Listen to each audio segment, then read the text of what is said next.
उत्तराखंड हिमालयी बेल्ट में है और इसके कारण उत्तराखंड में लगातार भूकंप आते रहते हैं। इतिहास है उत्तराखंड का, चाहे वो चमोली का भूकंप हो, चाहे उत्तरकाशी का भूकंप हो, बहुत त्रासदी उत्तराखंड ने भूकंप के कारण झेली है।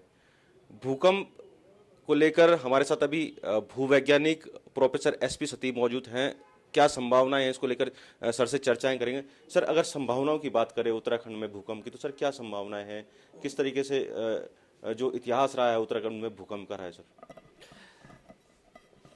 आपको जहाँ तक हिमालय का सवाल है, तो अभी वैज्ञानिक ये मानते हैं और वैज्ञानिकों ने अपने मॉडल से ये सिद्ध भी किया है कि संपूर्ण हिमालय बेल्ट भूकंप के प्रति बहुत संवेदनशील है। लेकिन ये संवेदनशीलता हिमालय के हर भाग में बराबर नहीं है। कोई भाग ज़्यादा संवेदनशील है, कोई कम है। उसके पीछे कारण भी ये है कि हिमालय जो बाहर से एक जैसी पर्वत श्रृंखला दिखती है हमको, जो कि उत्तर पश्चिम और दक्षिण पूर्व फैला हुआ ये 2400-2500 किलोमीटर का जो स्ट्रेच है, ये असल में समान नहीं है। इस सेगमेंटेड है, इसमें टुकड़े हैं, इसके टुकड़े हैं, ऊर्ध्वाधर टुकड़े हैं, और इस तरह से इन सेगमेंट्स की अलग अलग वल्नरेबिलिटी है, अलग अलग संवेदनशीलता है भूकंप के प्रति। अगर हम संपूर्ण हिमालय पर्यंत अगर हम देखें, तो आप उत्तर पश्चिम का जो इलाका है, जो मतलब जम्मू कश्मीर का हमारा इलाका है, उस जम्मू कश्मीर के इलाके में भी हालांकि बहुत पहले से 8+ तीव्रता का भूकंप नहीं आया है, लेकिन वो समयावधि इतनी ज़्यादा नहीं है जितने उत्तराखंड के परिप्रेक्ष्य में है। उत्तराखंड में जैसे हम अगर पूरे हिमालय का अगर बड़े भूकंपों का अगर हम इतिहास वो करें, तो आप देखेंगे 17वीं सदी के करीब जम्मू कश्मीर में भी भूकंप आया था। 1905 में कांगड़ा का भूकंप आया है, जो कि जम्मू कश्मीर का बहुत बड़े पार्ट को भी कवर करता है और उस सेगमेंट को कवर करता है। अगर हम पूरब की तरफ को देखें, तो 1934 का बिहार और नेपाल बॉर्डर का भूकंप है, जो 8+ का भूकंप था, व्यापक तबाही हुई थी। उसके बाद हम उत्तर पूर्व की तरफ चले तो असम का 1950 का भूकंप है, जो 8+ का भूकंप था। अब इस सारे सेक्टर में जो 700-800 किलोमीटर का जो केवल उत्तराखंड वाला स्ट्रेच जिसमें ज़्यादातर है, कुछ पोर्शन उसमें हिमाचल का है, पूर्वी हिमाचल का है, और संपूर्ण उत्तराखंड है, थोड़ा उसका नेपाल वाला क्षेत्र है थोड़ा सा। इस पूरे सेगमेंट को देखें तो यहाँ पिछले 500-600 साल से बड़ा भूकंप नहीं आया, 8+ का भूकंप नहीं आया। और 8+ भूकंप नहीं आया का मतलब यह है कि यहाँ भूकंप को जनरेट कर सकने वाली जो ऊर्जा है वो संग्रहित हो रही है, वो स्ट्रेस जमा हो रहा है, वो दबाव बढ़ रहा है। तो वैज्ञानिकों, संपूर्ण विश्व के बड़े भूवैज्ञानिक आज इस मामले में मतैक्य है उनका कि इस क्षेत्र में जो चट्टानों के अंदर जो गतिविधि देखी जा रही है कि यहाँ सक्रियता तो पूरी है, लेकिन भूकंप के रूप में उसका उत्सर्जन नहीं हुआ है, उस ऊर्जा का उत्सर्जन नहीं है। तो अगर पूरे हिमालय में 8+ का भूकंप अगर कहीं ओवरड्यू है, जो होने वाला है, तो संपूर्ण हिमालय में देखा जाए तो उत्तराखंड में है। तो उत्तराखंड इस दृष्टि से इसको कहते हैं सेंट्रल सेस्मिक गैप। 2001 में एक बड़ा पेपर आया था साइंस में, जिसमें उन्होंने ये असेसमेंट किया था। उसमें प्रोफेसर रॉजर विल्हम, जो विश्व के सबसे बड़े भूविज्ञानी हैं, प्रोफेसर वीके गौड़, जो कि भारत के बहुत बड़े भूविज्ञानी हैं, इनका एक बड़ा पेपर आया था। उस पेपर में इन्होंने बताया था कि किस तरह से किस सेगमेंट में कितनी ऊर्जा संग्रहित है, और जीपीएस स्टडीज़ के बेसिस पे आज तो करीब करीब ये लगभग बिना किसी विवाद के ये तय हो चुका है कि कहाँ कितनी संवेदनशीलता है। और हमने जो स्टडी करी है, हमें भी इस बात के पर्याप्त तथ्य मिले हैं। मैं भी national geophysical research institute Hyderabad के साथ मेरा एक कोलेब्रेशन में प्रोजेक्ट है, और हमारा एक बड़ा पेपर आया है, जिस पेपर ने काफ़ी खलबली में बचाई है कि हमने ये देखा है कि इस गढ़वाल कुमाऊं हिमालय क्षेत्र में भूकंप आने की बहुत बड़ी संभावना, बड़ा भूकंप आने की। अब आप कहेंगे कि 1991 का जो उत्तरकाशी का भूकंप है, या 1999 का जो चमोली का भूकंप है, क्या इन भूकंपों को भूकंप नहीं मानेंगे? जिस भूकंप की मैं बात कर रहा हूँ, जो ऊर्जा यहाँ संग्रहित हो रखी है, वो उसी भूकंप से उत्सर्जित होगी। 8+ की तीव्रता वाला, मैग्नीट्यूड की तीव्रता वाला जो भूकंप होगा, उसी की वजह से, नहीं तो उस ऊर्जा पे कोई असर नहीं पड़ता है। ये छोटे मोटे भूकंप, ये मॉडरेट किस्म के भूकंप, 6.1, 6.8 के भूकंप, 7 के भूकंप, 7.6 के भूकंप तक भी कोई असर नहीं पड़ेगा। 8+ आना ही चाहिए। अगर इस क्षेत्र में बड़े भूकंप का इतिहास हम देखें तो 1803 में एक भूकंप आया था, गढ़वाल भूकंप जिसे कहते हैं। उसमें एक अंग्रेज हुए हैं रैपर और एक हुए हार्डविक। इन दोनों के दस्तावेज बताते हैं कि करीब करीब 1/5 रह गई थी पूरे गढ़वाल की पॉपुलेशन 1803 में जो भूकंप आया था। उनका असेसमेंट था वो श्रीनगर गए, उसके अलावा कहीं नहीं गए। वैज्ञानिकों ने उस पर बड़ा शोध किया। इनडायरेक्ट मेथड्स होते हैं हमारे पास, उस समय इंस्ट्रूमेंट्स तो थे नहीं, लेकिन आज के इन जो नेचुरल आर्काइव्स बोलते हैं हम उनको, कि चट्टानों में उनकी कहानियाँ छुपी रहती हैं, जो पुराने भूकंप, पुराने विनाश जो होंगे, उन्होंने उनके आधार पर कुछ वैज्ञानिकों ने पहले तो ये माना था कि 1803 का भूकंप 8+ का भूकंप था, लेकिन अब लगभग सभी वैज्ञानिक ये मानते हैं कि ये 8+ का भूकंप नहीं था, ये 7.6, 7.7 तक का भूकंप था। ये इसने भी बड़ी व्यापक तबाही मचाई। आप अगर उत्तरकाशी के सुदूर पहाड़ी क्षेत्रों में चले जाओगे, टिहरी के क्षेत्रों में चले जाओ, चमोली के क्षेत्रों में चले जाओ, रुद्रप्रयाग के क्षेत्रों में चले जाओ, तो लोग कहते हैं कि यहाँ पे गाँव दबा हुआ है। एक भूकंप आया था 200, 250 साल पहले, और गांव वाले कहते हैं, कई जगह ऐसी कहानियां हैं कि कई दिनों तक अंदर ढोल दमाव बजते रहे, क्योंकि औजियों की जो बस्ती थी वो दब गई थी, और वो बेचारे जब तक जिंदा रहे तब तक बजाते रहे कि हमको कोई बाहर निकाले। तो इस तरह की कहानियां हैं लोक में। लेकिन अब वैज्ञानिकों ने उसके जो भूवैज्ञानिक अध्ययन जो किए, उसके आधार पर पाया है कि ये भूकंप अभी इतना बड़ा नहीं था। तो कहने का मतलब, जो बड़ा भूकंप है वो उत्तराखंड के लिखित इतिहास में इतना बड़ा भूकंप अभी तक नहीं आया है, जो अब आने वाला है। सर, आप कह रहे हैं कि बड़े भूकंप की संभावना है, लेकिन जो हमारे यहाँ डेवलपमेंट वर्क चल रहे हैं, चाहे वो निर्माण कार्य हो, चाहे वो बिल्डिंग्स का निर्माण हो, सर, कितना प्रभाव इनका इस भूकंप पर पड़ेगा सर? पहले हम बड़े प्रोजेक्ट्स की बात कर लेते हैं। हमारा एक पेपर आया, रिसर्च पेपर आया इसी परियोजना के तहत, जो मैंने पहले बताया। ये हमने टिहरी डैम के रिजर्वायर को लेकर आया है। टिहरी डैम पे रिजर्वायर, इस बात के अध्ययन पूरे विश्व में हो चुके हैं कि रिजर्वायर के कारण जो पृथ्वी का साम्य है वो बिगड़ जाता है, धरातल का साम्य बिगड़ जाता है, और उससे भूकंप आ सकते हैं।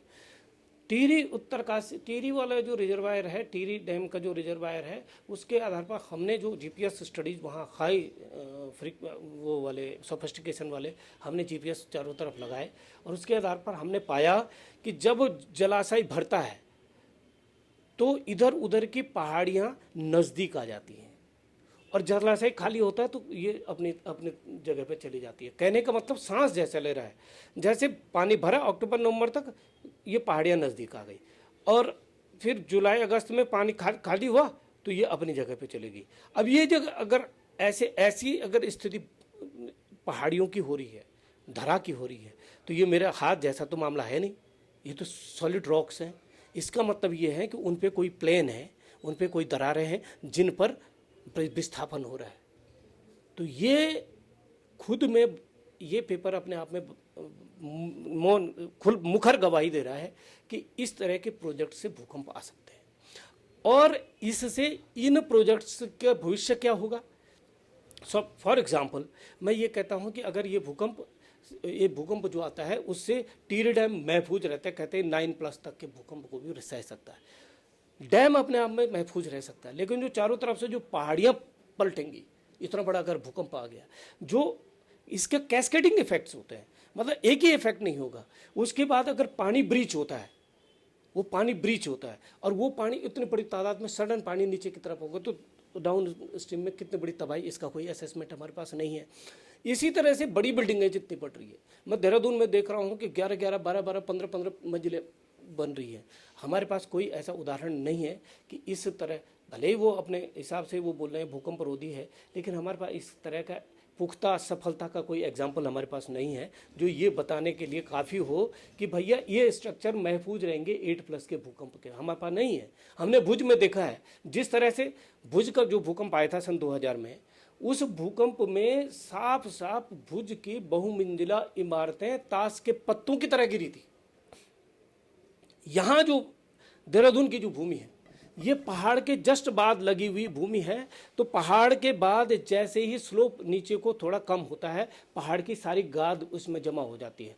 वो गाद है, वो सॉलिड नहीं है। यहाँ की भूमि सॉलिड नहीं है, और भूकंप आएगा तो यहाँ इस भूमि में बहुत बड़ी दरारें पड़ेंगी, बहुत सारी चीज़ें। तो देहरादून में बहुत बड़ी तबाही होगी। एक पेपर ये बताता है कि जो ये आया था भूकंप 2014 का, 2000 कब का आया था, 2014-15 में जो गोरखा भूकंप आया था नेपाल का।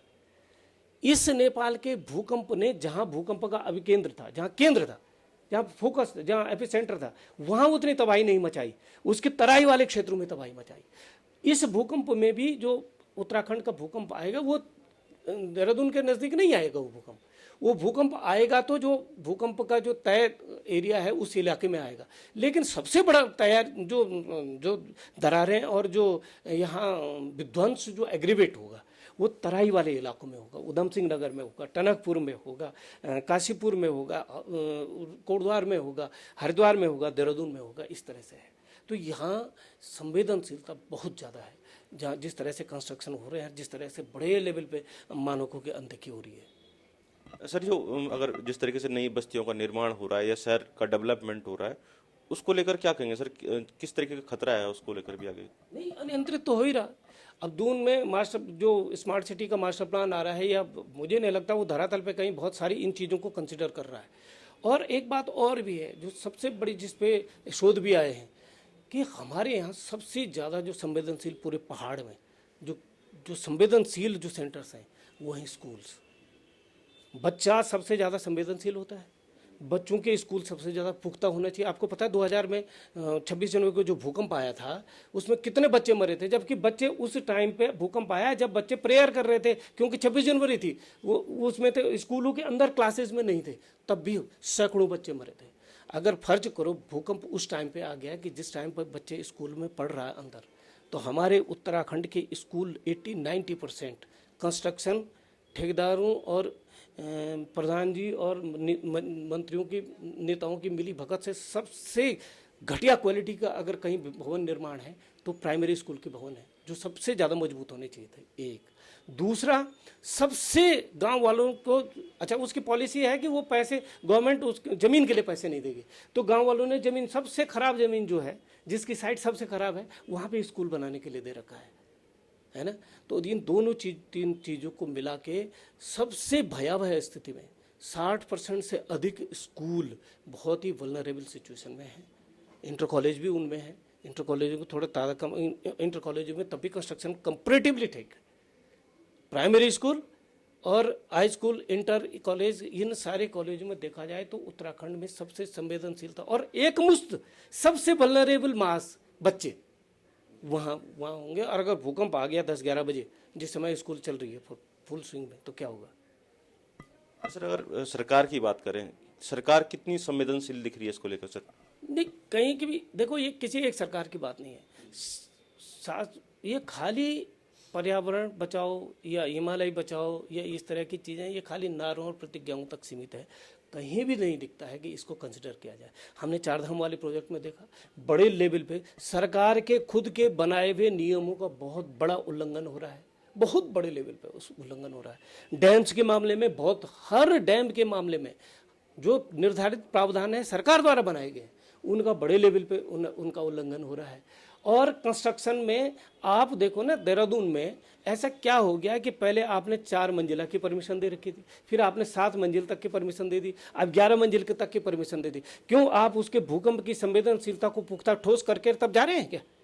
ऐसा क्या था कि पहले 11 मंजिल की परमिशन नहीं दी गई थी और बाद में दे दी गई? कौन सा ऐसा अध्ययन हुआ जो नई रिपोर्ट आई कि यहाँ भूकंप नहीं आ सकता है, यहाँ ये 11 मंजिल वाले महफूज है? इसमें कहीं जियोलॉजिकल एस्पेक्ट आपको लगता है कि कंसिडर हुआ होगा? पहले ये था कि देहरादून में 4 मंजिल से ज़्यादा बिल्डिंगें नहीं बनाई जाएंगे, या एक हाइट था कि इतने मीटर से ज़्यादा नहीं बनेगा। फिर 7 मीटर उसको मानक को 7 मंजिला तक कर दिया गया, इतना। फिर 10+1 11 मंजिला कर दिया गया। भूकंपीय कंडीशन वही है, नए अध्ययन कोई आए नहीं है। नए अध्ययन जो आ रहे हैं वो ज़्यादा डरावने हैं। तो आप मानक बढ़ाते जा रहे हैं, किस आधार पर जा रहे हैं? इसका मतलब ये है ना कि केवल इसमें ये कहीं भी जियोलॉजिकल एस्पेक्ट की कहीं भी कंसिडर नहीं किए जा रहे हैं। कुछ और चीज़ें निर्धारित कर रही हैं। इन चीज़ों का नियंत्रण किसी और चीज़ पे है, धन पे है, इन चीज़ों पे होगा, लेकिन पॉलिटिकल पे है, लेकिन कहीं भी जियोलॉजिकल एस्पेक्ट्स को नहीं सोचा जा रहा है। सर आखिरी सवाल, भूकंप की भविष्यवाणी तो नहीं की जा सकती लेकिन बचाव किया जा सकता है। आम आदमी किस तरीके से इसको लेकर सतर्क रहे सर? नहीं, इस पे पहले तो ये था कि पहले ये इस तरफ नहीं सोचा जाता था कि भाई कोई भी डिजास्टर आ गया, भूकंप ही गया, उसके बाद डिजास्टर के बाद relief, rescue, relief and rehabilitation 3R के तहत कार्यवाही की जाती थी। अब विश्व भर में जब यूनाइटेड नेशन ने जब 1991 से 2000 के दशक को जब डिजास्टर मैनेजमेंट का दशक माना, उस टाइम पे एक पैराडाइम शिफ्ट आया विश्व की सरकारों के सोच में। उन्होंने पाया कि अगर हम प्रिपेयर्डनेस करेंगे, तैयारी करेंगे, तो हम आपदा को रोक तो नहीं सकते हैं, लेकिन आपदा के डैमेज को, उसके स्केल को, उसके विध्वंस को हम बहुत कम कर सकते हैं। उसके लिए कई गाइडलाइंस आई हैं। हिंदुस्तान ने भी 2005 में डिजास्टर मैनेजमेंट अथॉरिटी बनाई और डिजास्टर मैनेजमेंट एक्ट बनाया। उस एक्ट के तहत बहुत प्रावधान है और डिफरेंट स्टेक होल्डर्स को ट्रेन करने की, जागृत करने की, क्या किया जाए और क्या न किया जाए, उसके लिए प्रिसाइज सारी चीज़ें, गाइडलाइंस हैं। मासेज में अवेयरनेस चलानी बहुत ज़रूरी है। जिस समय भूकंप आ गया है उस समय आप और हम क्या करें, उसके लिए निर्धारित चीज़ें हैं। ऐसा करना चाहिए ताकि डैमेज की संभावना कम हो जाए। पहले क्या करना चाहिए, कंस्ट्रक्शन में क्या क्या नीतियाँ अपनानी चाहिए ताकि डैमेज कम हो, ये सारी चीज़ें निर्धारित हैं। लेकिन देखा जाए तो इन चीज़ों को फिर ये स्कूल की करिकुलम में डालने की बात हुई है। स्कूल्स में इस तरह की एक्सरसाइजेज होनी चाहिए। जहाँ भी क्लस्टर है, चाहे स्कूल्स हैं चाहे ऑफिस हैं, उनमें इस तरह की एक्सरसाइजेज होनी चाहिए। जापान में लगातार होती हैं, एक्सरसाइजेज होती हैं, जिसकी वजह से लोगों में अवेयरनेस आए। बड़ा भूकंप आएगा तो उस टाइम पे बचने की किस तरह से हमको ट्रेनिंग पहले से मिली होगी तो उस हम बचा सकते हैं। ये सारी चीज़ें पहले से निर्धारित हैं, लेकिन प्रोग्राम ये है बहुत मैसिव स्केल पे और बहुत ग्रास रूट लेवल तक पहुंचाने की जरूरत है। Thank you sir. कहीं ना कहीं जिस तरीके से सर कह रहे हैं कि 8+ भूकंप की यहाँ पे संभावनाएं हैं और उसको लेकर अब सरकार को सचेत होना पड़ेगा और जो जानकारियां हैं किस तरीके से बचाव होना है उसको हर आदमी तक पहुंचाने की जरूरत भी है। कैमरा पर्सन सुशांत सिंह के साथ पंकज गरला, समय साक्ष, देहरादून।